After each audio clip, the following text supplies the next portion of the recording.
이 시간 하나님 주신 말씀 신약성경 누가복음 4장입니다.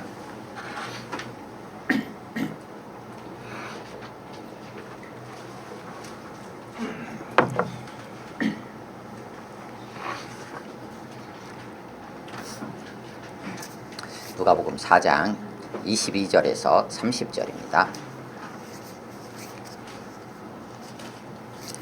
지난주에는 예수님께서 이제 처음 사역을 시작하시는 장면에서 예수님이 처음으로 예수님의 입으로 선포하신 첫 말씀이 무엇인지를 보여주는 장면이었습니다. 완전한 인간으로 오신 예수님께서 그 전생에 무엇보다도 예수님의 사역이 시작되어지고 또 사역이 진행되어지는 모든 과정이 오직 성령의 인도하심 가운데 진행되었다라는 것을 이사야 61장 1절 2절의 말씀, 주의 성령이 내게 임하셨으니 라는 말씀을 통해서 선포하셨습니다. 그래서 예수님 안에서, 예수 그리스도 안에서 새롭게 된 우리 또한 인간의 삶을 살아가는 삶의 모든 여정이 오직 성령의 충만하심과 성령의 인도하심 아래 가능하다라는 말씀을 주셨습니다. 그래서 예수님께서 오심으로 인해서 하나님의 나라가 가난한 자들에게, 또 그것이 보이는 실제적인 가난이든 영적인 가난이든 가난한 자들 가운데, 하나님만 의지하는 자들 가운데 온전히 은혜의 해로 전파되었다. 그들 가운데 희년이 되었다. 기쁨의 해가 되었다.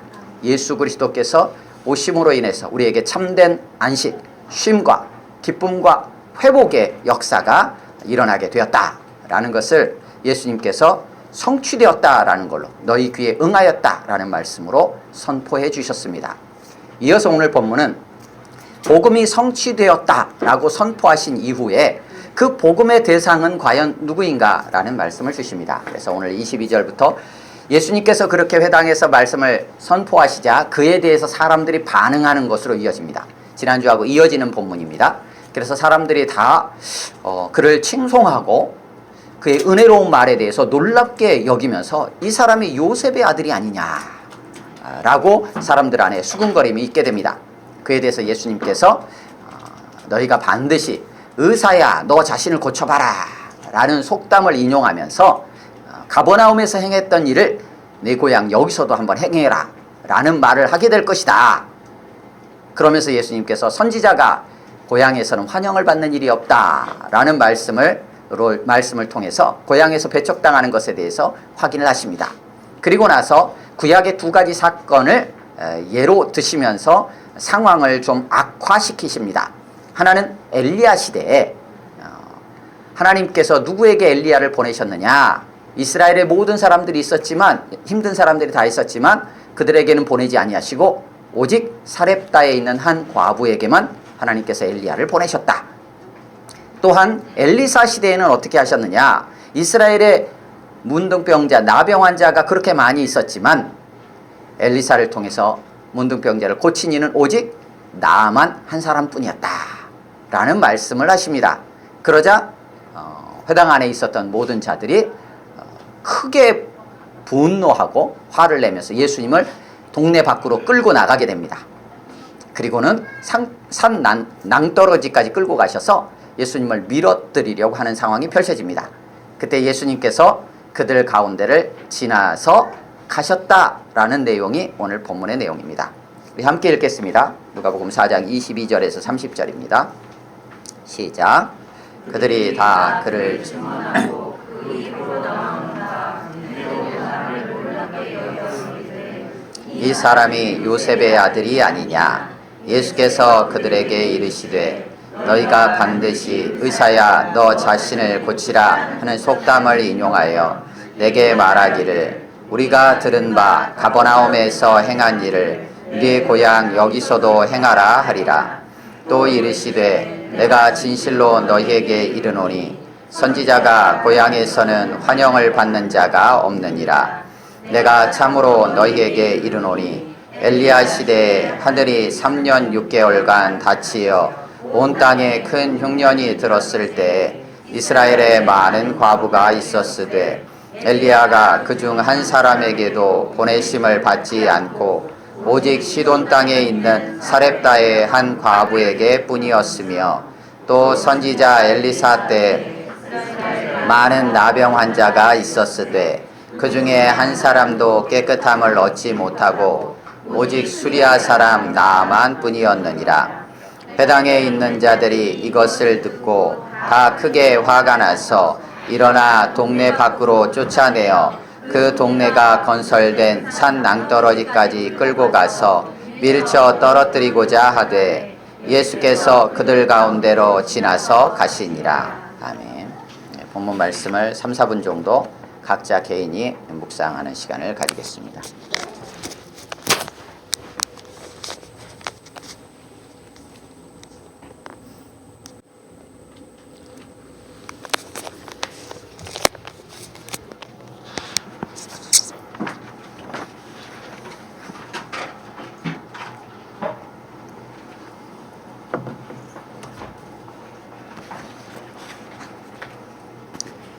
거기까지 보시겠습니다. 앞본문에서 예수님은 사역을 시작하시면서 다른 마태복음이나 마가복음과는 다르게 주의 성령이 내게 임하셨다. 그래서 가난한 자에게 복음을 전하게 하시려고 내게 기름을 부으셨다. 그래서 포로된 자, 그리고 눌려 있었던 자들, 눈먼 자들, 그들 가운데 주님께서 새로운 회복을 이루셨음을 선포하고 또 그들을 새롭게 회복시키신다. 그래서 주의 은혜의 희년이 이 땅 가운데 임했다, 성취되었다 라는 것을 예수님이 선포하심으로써 다른 복음서와 달리 하나님의 나라를 드러내셨습니다. 그러자 사람들이, 지금 회당에서 일어나는 일입니다. 안식일에 회당 안에서 예수님께서 그렇게 말씀을 전하신 거예요. 근데 이것이 예수님의 처음 사역의 시작이었어요. 첫 시작을 이렇게 하셨다라고 누가복음은 기록하고 있어요. 그러자 사람들이 반응을 하는 겁니다. 그게 22절입니다. 그래서 오늘 본문은 사람들의 반응부터 해서 이렇게 진행이 됩니다. 22절을 같이 읽겠습니다. 시작. 그들이 다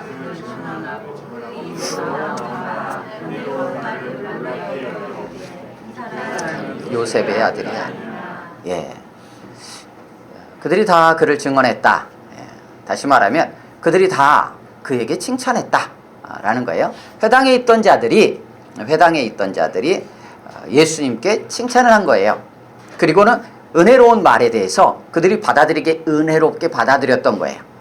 왜냐하면 이사야 61장 1, 2절의 말씀이 누가복음에 기록된 걸로, 누가복음 4장 18절 19절에 기록된 말씀이 그 예언이 성취되었다 라는 아마 말씀을 듣고는 그들이 은혜를 받았던 것 같아요. 그래가지고 야, 어떻게 저렇게 선포할 수 있지 하면서 놀라워했어요. 놀라우면서 야, 이 사람이 요셉의 아들 아니야? 라는 반응을 보였습니다. 마태복음이나 마가복음에서는 이 사람이 목수의 아들 아니야? 그 어머니가 마리아 아니야? 이런 분위기고요. 누가복음은 이 사람이 요셉의 아들이 아니야? 제가 표현이 잘 됐는지 모르겠어요. 좀 다르게 한다고 했는데, 마태복음이나 마가복음은 저 뭐야? 내가 쟤를 아는데 쟤 저기 고작 그래봐야 코 흘리기 아니었어? 라는 형태로 배척하면서 하는 분위기가 마태복음, 마가복음이고요. 누가복음은 그게 아니고 요셉의 아들이 아니야? 라면서 개천에서 용났네? 뭐 이런 분위기예요. 그래서 분위기가 달라요. 다릅니다. 누가복음은 다른 복음서하고 다른 분위기로 사람들이 반응해서 굉장히 호의적이고 신기해하면서 놀라워하면서 보인 반응입니다. 이들이 누구였는지 20절을 한번 보겠습니다. 그 앞에 20절. 예수님께서 말씀을 선포하실 때 책을 덮어 그 맡은 자에게 그 두루마리 이사야 성경을 주시고 앉으시니까 회당에 있는 자들이 다 주목하여 보더라. 이때 그 회당에 있던 자들이에요. 그러니까 예수님께서 두루마리 성경 이사야서 말씀을 읽으셨을 때 회당에 있었던 모든 자들이 모두가 다 주목하여 봤어요. 모두가 다. 회당에 있던 자들. 그러면 이 사람들의 예수님께서 사역하기 시작하셨을 때 처음 반응은 어떤 반응이었을까? 구체적으로 나와 있진 않아요. 정확하게 명시되어 있지는 않지만 이렇게 돌려서 표현되어 있습니다. 그것이 14절 15절입니다. 4장 14절 15절에 예수님께서 갈릴리에 성령의 능력으로 오시자 어떠냐면 소문이 퍼져요. 소문이 사방에 퍼졌다. 소문이 퍼졌다는 얘기는 사람들이 입에서 입으로 전달을 했다는 얘기겠죠. 그리고 15절에서는 어떻게 되냐면 예수님께서 가르치시는데 뭇사람에게 칭송을 받더라라고 되어 있는데, 뭇사람이라는 것은 모든 사람이에요. 그러니까 모든 사람이 다 예수님을 칭찬했다는 얘기예요. 그래서 그렇게 예수님의 소문이 나고 예수님을 막 칭찬했던 사람들이 전부 다 어떻게 되냐면, 이것도 회당에서 가르치실 때였어요. 15절도. 근데 20절의 상황에서 회당에서 마찬가지로 예수님께서 말씀을 읽으시자 모두가 다 주목하여 봤어요. 근데 오늘 22절에서 그들이 다 어떻게 했냐면 예수님을 칭송했어요. 칭찬했다는 얘기예요. 그리고 예수님의 말씀에 은혜롭게 여기고 놀라워했어요. 그리고 야, 어찌 이런 일이 일어나냐 라고 했다는 거예요. 모두가 다. 그 모두가 다 나중에 어떻게 반응을 합니까? 예수님께서 그에 대해서 23절부터 쭉 말씀을 하시고 나니까 28절에서 이렇게 반응합니다. 같이 읽습니다. 28절 시작. 회당에 있는 자들이 이것을 듣고 다 크게 화가 나. 그 회당에 있던 자들이 다 크게 화가 났대. 22절에서 그 회당에 있던 자들이 다 예수님을 칭찬했었고요. 그 전으로 가면 20절에서 그 동일한 회당에서 지금 가르치시는 내용이에요. 20절부터만 보더라도 20절에서 회당에 있던 자들이 다 예수님을 주목했어요. 다. 22절에서 그들이 다 예수님을 칭찬했어요. 근데 28절에서 그들이 다 화가 났어요. 그래서 심지어 어디까지 가느냐? 29절입니다. 같이 읽습니다. 시작. 일어나 동네 밖으로 쫓아내어 그 동네가 건설돼 산 낭떠러지까지 끌고 가서 밀쳐 떨어뜨리고자 하되. 아멘. 결국은 어떻게 되냐면 그들이 다 예수님을 죽이려고 했다라는 거예요. 죽이려고 했는데 그냥 생각만 한 게 아니고 실제로 행동으로 옮겼다는 거예요. 그래서 예수님을 끌고 가서, 이 나사렛이라는 동네 자체가 좀 이렇게 산 언덕 쪽으로 돼 있어서 좀 사방이 이렇게 약간 낭떠러지 형태로 돼 있었나 봐요. 제가 가보질 않아 가지고 그냥 책을 통해서 이렇게 접한 것뿐이에요. 성지순례를 못해서. 그래서 낭떠러지로 돼 있었나 봐요. 그래서 이제 동네 밖으로 나오면 조금만 가면 낭떠러지로 이렇게 이어지게 돼 있었던 것 같아요. 그래서 예수님을 떨어뜨려서 죽이려고 하는 반응을 보입니다. 그러니까 회당에 있던 자들이 다 예수님의 말씀에 주목하고 예수님이 하시는 말씀에 은혜롭게 여기면 다 칭찬하고, 그러던 사람들이 갑자기 화를 내고 화를 넘어서 분노하여 예수님을 죽이기까지 하는 상황으로 회중들의 반응이 바뀝니다. 이들은 도대체 무엇의 은혜를 받았었고, 이들은 도대체 무엇에 분노했을까요? 우리는 과연 무엇에 은혜를 받고 우리는 과연 무엇에 기분 나빠할까요?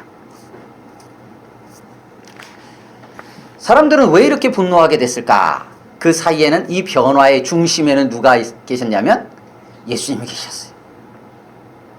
22절과 28절 사이에 회중이 뭔가를 한 건 없어요. 오직 하나, 예수님께서 말씀하신 것밖에 없어요. 예수님의 말씀으로 인해서 예수님을 주목하며 예수님을 칭찬했던 자들이 예수님의 말씀으로 인하여 예수님께 분노하고 죽이려 하는 상황으로 바뀌었다는 거예요. 그럼 도대체 예수님은 어떤 말씀을 하셨기에 칭찬을 받으셨고, 도대체 어떤 말씀으로 하셨기에 그들이 분노하게 되었는가라는 거예요. 칭찬하게 되는 과정은 지난주 앞본문에 있는 내용이에요. 4장 18절부터 이어졌던 20절, 21절까지 예수님께서 이사야 61장 1절로 2절까지 진행되었던 주의 성령이 임함으로 하나님의 나라가 임했다, 복음이 너희들 가운데 성취되었다, 기쁨의 희년이 너희 가운데 이루어졌다 라고 선포하심으로 인하여서 이스라엘 민족, 유대인들 안에서는 나름대로 그들이 기다려왔던 메시아, 그리스도, 그래서 메시아가 이제 옴으로 인해서 우리 가운데 참된 무언가가 성취되어지나 보다 라는 생각을 했을 수 있어요. 그들이 기대했던 어떤 무엇이 그들 마음과 예수님의 말씀과 딱 맞았다고 볼 수 있겠죠. 그런데 예수님께서 오늘 본문에서는 23절에서 27절까지 좀 분위기를 바꾸십니다. 복음이 성취되었다고 앞에서 선포하셨는데, 그러면 그 복음의 대상이 누구인지에 대해서 좀 더 구체적으로 말씀하신 내용이 오늘 본문입니다. 그러니까 누가복음 4장 18절에서는 그 복음의 대상이 누구라고 했냐면 가난한 자라고 했어요. 가난한 자에 대해서 세 부류로 조금 더 구체화시켰습니다. 하나는 포로되어 있는 자, 또 하나는 눈먼 자, 또 하나는 눌려있는 자. 그런데 그들이 누구냐라는 거예요. 그들이 누구냐라고 했을 때 오늘 본문에서 예수님은 그들이 너희는 아니다 라는 거예요. 그게 오늘 본문에서 예수님이 하신 말씀이에요. 그러자 그들이 분노한 거예요. 어떻게 너희는 아니라는 걸 말씀하시냐면 그게 23절로 시작됩니다. 23절 같이 읽습니다. 시작. 예수께서 그들에게 이르시되 너희가 반드시 의사야 너 자신을 고치라 하는 속담을 인용하여 내게 말하기를 우리가 들은 바 가버나움에서 행한 일을 네 고향 여기서도 행하라 하리라. 그러니까 22절에서 그들이 좋게 반응을 하고, 그러니까 여기서 이 사람이 요셉의 아들이 아니냐 뭐 두 가지 해석이 가능하긴 하지만 그냥 전반적으로 앞과 자연스럽게 연결되는 것은 좀 호의적인 반응으로서의 반문으로 이렇게 생각할 수 있어요. 그런데 예수님께서 갑자기 그들이 예수님 자신을 배척할 것에 대해서 예고하십니다. 그러니까 미리 예고를 하세요. 뭐라고 예고하시냐면 세 가지로 좀 구분해서 해요. 하나는 속담의 근거를 들고 옵니다. 뭐라고 하죠? 의사야 너 자신을 한번 고쳐봐 라는 속담이 있다는 거예요. 의사, 네가 의사지 않냐? 근데 네 병도 못 고치냐?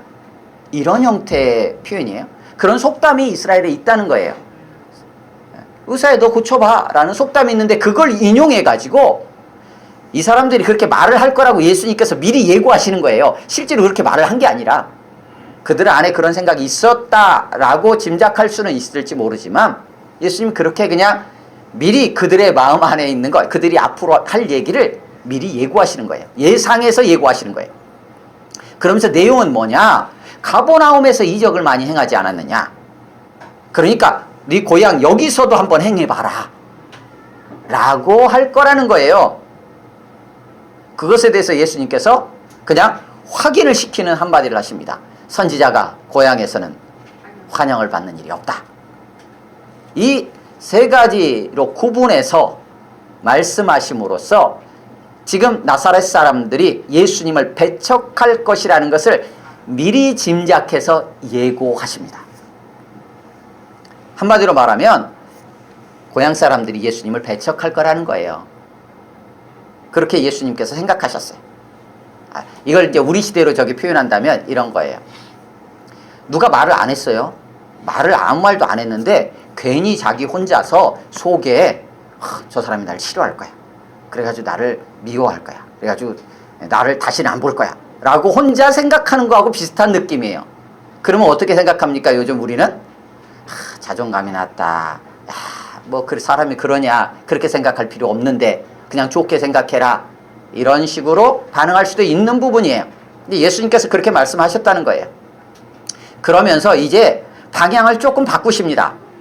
23절은 복음의 대상이 하나님 나라가 임하고 희년이 선포되었는데 그 대상이 고향 사람 나사렛 사람 너희는 아니야 라는 얘기를 23절에서 했다면 24절에서 27절까지는 그것을 좀 더 확대합니다. 어느 정도까지 확대하느냐? 두 가지 구약의 사건을 예로 드십니다. 하나는 25절 26절입니다. 25, 26절 같이 읽습니다. 시작. 내가 참으로 너희에게 이르노니 엘리야 시대에 하늘이 3년 6개월간 닫히어 온 땅에 큰 흉년이 들었을 때 이스라엘에 많은 과부가 있었으되 엘리야가 그중 한 사람에게도 보내심을 받지 않고 오직 시돈 땅에 있는 사렙다의 한 과부에게 뿐이었으며. 요 내용은 대상들이 누구였을까요? 나윤이? 누구였을까요? 나사렛 사람들만이었을까요? 아니요. 엘리야 시대라고 하면 결국은 이스라엘 사람 전체를 의미하는 거예요. 물론 그때는 남북이 분열되어 있었어요. 엘리야가 주로 북이스라엘에서 활동을 했어요. 그럼에도 불구하고 남유다를 포함한 이스라엘 남북 전체를 의미한다고 볼 수 있어요. 다시 말하면 23절 24절에서 예수님은 지금 복음의 대상이 나사렛 너희는 아니야 라는 얘기를 한 것을 이제는 25절부터 26절까지에서는 엘리야 시대에 일어났던 일, 엘리야 시대에 3년 6개월간 기근이 있었어요. 그러니까 먹을 것이 없잖아요. 물도 없어요. 마실 것도 없어요. 그래서 모두가 다 굶주려 있어요. 모두가 다 가난한 자예요. 모두가 다 가난한 자였다는 거예요. 절대적으로 하나님께서 부어주시는 그 물을 공급받지 않으면 살 수 없는 하나님 의존적인 사람이었다는 거예요.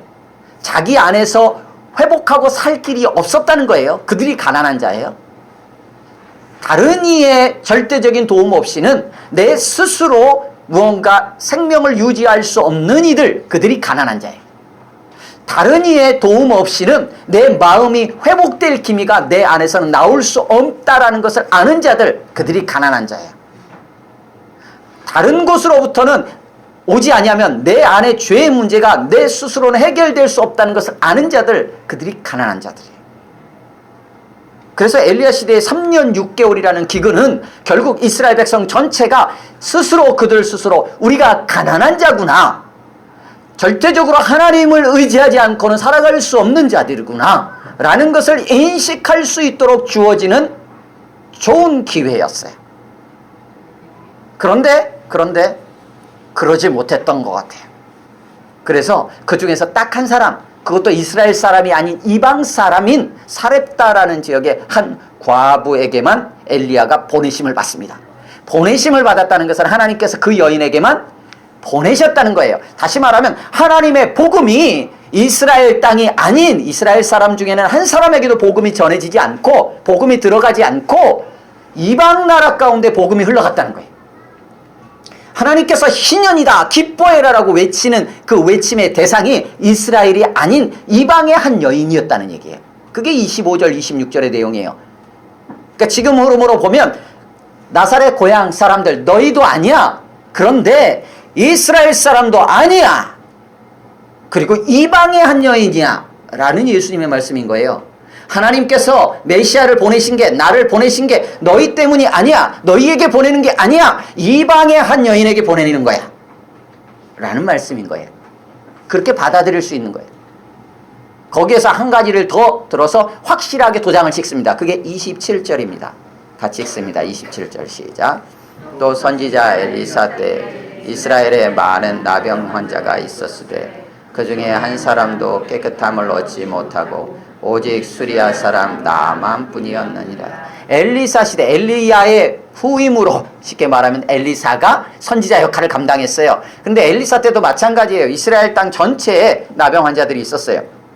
그럼에도 불구하고 깨끗함을 받은 자, 나병이 나은 자가 이방 사람, 수리아 사람, 아람 사람이에요. 아람 수리아 사람 나만 한 사람뿐이었다는 거예요. 다시 말하면 하나님께서 이때 당시에 나병이라고 하면 하늘이 준 병으로 알고 있었어요. 그러니까 하나님께서 회복시켜 주시지 않으면 내 안에 문둥병이라는 건, 나병이라는 건 치유될 수 없다라는 인식이 있었어요. 그런데 하나님께서 치유해 준 대상이 누구냐? 이스라엘이 아니라는 거예요. 이방의 장군 나아만이라는 사람이라는 거예요. 그러니까 예수님의 이 말씀은 고향 사람들이, 회당에 있었던 사람들이 다 그래, 메시아가 드디어 와가지고 복음이 우리 가운데 들어오고 하나님께서, 하나님의 나라가 임하고 우리 가운데 참된 자유와 해방 그리고 회복의 역사가 일어나는 희년이 그래 이제 성취되는구나 라고 좋아했는데 예수님께서 그 대상에 너희는 아니야 라고 하시면서 이스라엘 백성 전체가 아니라 이방이야, 이방의 나라, 유대인이 아니고 이방 사람이야 라고 예수님이 말씀하시는 거야. 너희 가운데 하나님이 보내시지는 않았어 라는 말씀을 하신 거예요. 그러니까 그들은 하나님을 믿는, 자기들이 하나님을 믿는다고 생각했는데 그 하나님이 우리가 아닌 다른 하나님을 믿지 않는다고 생각하는 이들 가운데 하나님 그들을 위해서 메시아를 보내신단 말이야? 말이 안 되는 거예요. 받아들일 수 없어요. 이거는 거의 반역행위예요. 종교적인 반역이에요. 그러다 보니까 예수님을 끌고 낭떠러지, 당시 그런 부분이 있었답니다. 반역자라고 여겨지는 자들은 낭떠러지를 끌고 가서 밀어 떨어뜨리는 그런 사례들이 좀 있었다고요. 그래서 예수님을 끌고 낭떠러지로 가서 밀어뜨리려고 했던 거예요. 근데 예수님께서 30절 같이 읽습니다. 시작. 그들 가운데로 지나서 예. 29절과 30절 사이에 아무런 설명이 없어요. 동네 사람들이 또 그 회당에 있던 자들이 예수님을 끌고 낭떠러지까지 가서 밀쳐 떨어뜨리려고 하는데 갑자기 30절이 등장해요. 예수님께서 그들 가운데로 지나서 가시니라. 그러니까 쉽게 말하면 막 끌고 가는데 예수님께서 갑자기 돌아셔서 가지고 그들 사이로 지나서 그냥 가버리셨다 이 얘기예요. 도대체 중간에 무슨 일이 있었는지 기록하지 않아요. 밀쳐 떨어뜨리려고 했는데 예수님께서 하지 마라 하고 가셨다는지, 갑자기 예수님께서 뭔가 이렇게 광채를 발하시면서 초자연적인 어떤 능력으로 째려보셨다든지 뭐 그런 설명이 없어요. 갑자기 그냥 예수님 그들 가운데로 지나서 가셨더라 이렇게 돼 있어요. 그래서 우리가 정확히 단정하기는 어려워요. 어떻게 그렇게 가셨는지, 신적인 어떤 권위로 그렇게 통과해 가셨는지. 사람들이 못 건드렸다는 얘기거든요. 예수님을 끌고 갔고 낭떠러지로 떨어뜨려 죽이려고까지 했는데, 거기까지는 했는데 30절의 상황에서는 예수님이 그들 사이로 그냥 지나가시려고 했을, 돌아서서 그냥 가시려고 할 때 그들이 아무런 손을 쓰지 못했다라는 것은 분명해. 통과했다 이런. 자, 그러면 이들이 자신들이 하나님의 복음에서 배제된 것, 하나님께서 자신들이 아닌 다른 이방 사람들에게 그 눈을 돌리신다는 것, 한마디로 말하면 하나님이 우리와 맺으신 언약을 깨뜨리는 거 아니야 이렇게 생각한 그들이 아마도 예수님에 대해서 격분했을 가능성이 있어요. 그렇다면 도대체 예수님은 왜 이런 말씀을 하셨냐는 거예요. 왜 이런 말씀을 하셨냐는 거예요. 그래요. 왜 이런 말씀을 하셨을까요, 나영아? 사람들이 다 좋게 반응하고 있고 하면 좋게 해서 끌고 가면 될 것 같잖아요. 근데 왜 이렇게 말씀을 하시냐는 거예요. 3절부터 해가지고 27절까지. 그들이 먼저 하는 것도 아닌데 예수님 먼저 왜 이 말씀을 하셨냐는 거예요. 그냥 미리 선수 치신 걸까요? 나사렛 고향 사람들은 어차피 복음에서 떨어질 사람들이야 라는 거를 얘기하려고 그러는 것일까요? 근데 뒤쪽으로 넘어가면 이스라엘까지 넘어가요. 그러면 이들이 엘리야나 엘리사 얘기를 들으면, 사렙다의 과부와 나아만 얘기를 들으면 그들은 이 사건을 너무나 잘 알고 있어요. 그렇다면 왜 그 사건이, 그 일이 일어났었는지에 대한 이유를 알고 있어야 하죠. 당시 엘리야 시대에, 엘리사 시대에 도대체 왜 이런 일이 있었냐는 거예요. 하나님 이스라엘 백성을 하나님의 소유 삼으시고 그들을 품으시고, 독수리가 그 날개로 알을 품듯이 품으시고 그 날개 아래 그들을 감싸고 보호하셨던 그 하나님께서 왜 엘리야 엘리사 시대 때는 그들에게 대해서 하나님께서 거의 방관하듯이, 방치하듯이 무관심으로 그들을 내버려 두시고 이방 사람에게 관심을 보였었냐는 것에 대해서 생각을 하고 있었어야죠. 그 이유를 알았어야 하는 거예요. 그것은 그들이 하나님을 떠나 있었기 때문이에요. 우상을 섬기고 있었기 때문이에요. 하나님의 말씀을 따르지 않고 있었기 때문이에요. 결국 하나님을 믿는 백성이라고 했지만 실상은 하나님을 믿지 않고 있었어요. 그러면 예수님께서 이 말씀을 하셨다면 지금 이들이 보여야 될 반응이 우리는 배제시키는 거야 라는 분노의 반응만 있을까요? 엘리야 엘리사 시대에 이 일이 일어났던 이 이유를 알았다면, 그리고 이유를 기억하고 있었다면 그들은 다른 반응을 보일 수도 있었을 거예요. 분노가 아니라 우리가 지금 하나님께서 우리에게 메시아를 보내지 않고 이방 사람들에게 보낼 만한 우리 안에 무엇이 있는가, 하나님 마음에 합하지 않은 어떤 모습이 있는가를 돌아볼 수 있는 계기가 될 수 있죠.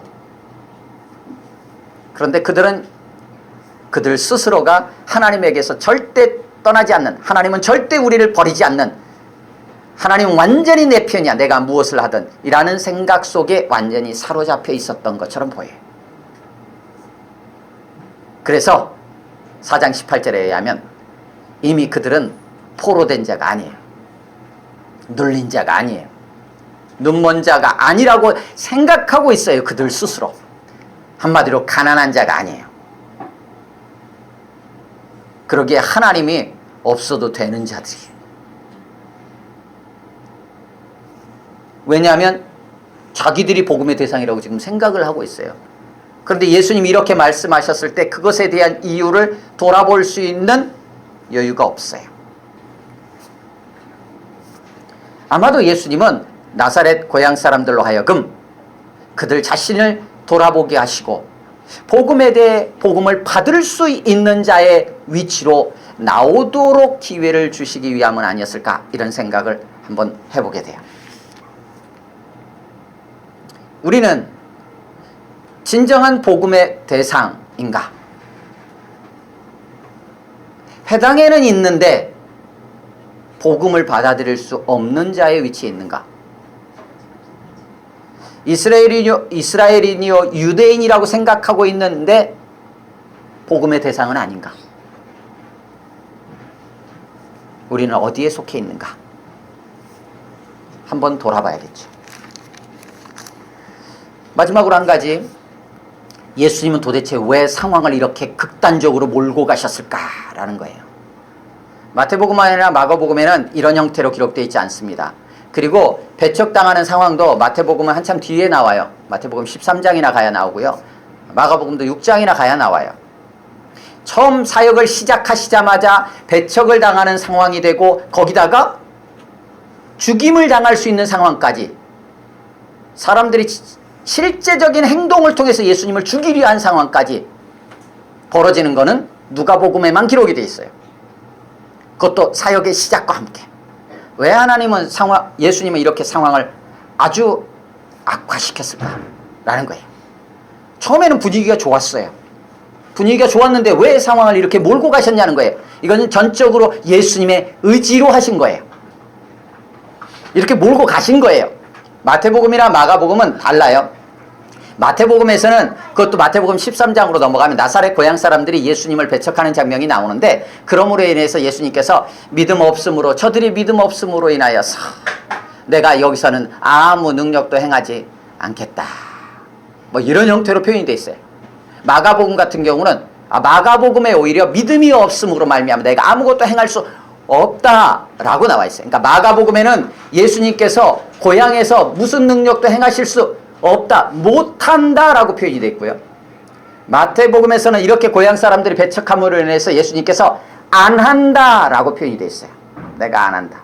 누가복음은 어떻게 했냐면 아예 처음부터 원천 봉쇄, 차단을 해버려요. 내가 안 하려고 한다라는 거예요. 왜 이렇게 몰고 가시는가? 라는 거예요. 누가복음의 전체 구조를 잠깐 이해할 필요가 있어요.